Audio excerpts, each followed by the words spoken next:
Hello students, संवाद academy पर आज हम बात करेंगे 12th क्लास की एक इम्पोर्टेंट टॉपिक अधिमांग या मुद्रास्फीति के बारे में। अधिमांग या मुद्रास्फीति या स्फीतिकारी अंतराल, तीनों का मतलब एक ही होता है। अधिमांग का अर्थ है एक अर्थव्यवस्था में आय व रोजगार के संतुलन, यानी एडी बराबर है एएस।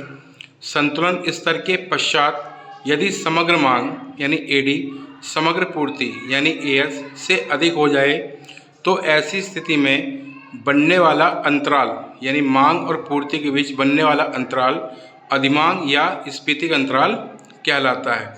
जैसा कि चित्र में दिखाया गया है, प्रारंभ में एडी और एएस बिंदु ई पर काट रहे हैं, लेकिन जब मांग बढ़ के एडी वक्र से एडी 1 हो जाती है तो यह पूर्ति वक्र एएस को E1 पर काटता है। ऐसी स्थिति में ई से E1 के बीच बना अंतर ही समग्र मांग या अधिमांग की स्थिति को दिखाता है।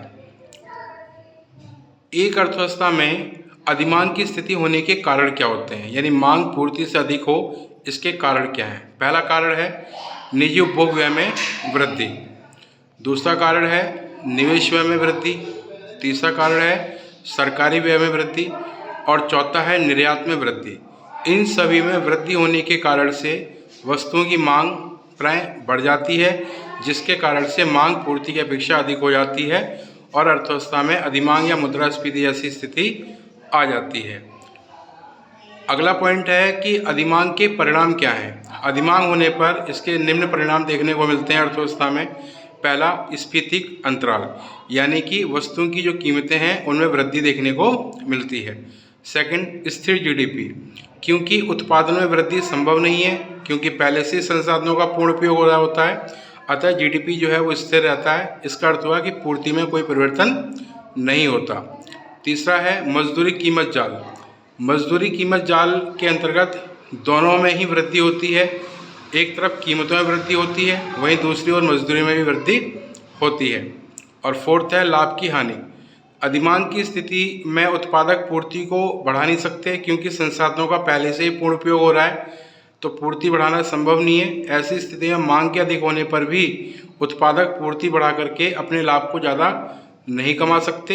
यही कारण है कि लाभ से जो होने वाले थे वो नहीं हो पाते लाभ, और उसको उत्पादक को इसका हानि झेलनी पड़ती है।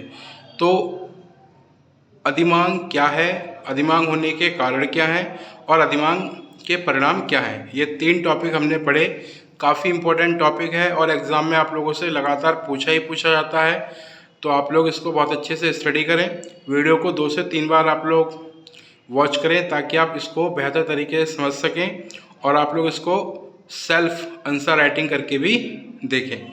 अगर आपको मेरा पढ़ाया हुआ समझ में आया हो तो आप चैनल को ज़रूर सब्सक्राइब करें, क्योंकि मैं आप लोगों को टोटली 12th क्लास की इकोनॉमिक्स पढ़ाने वाला हूँ। Thank you.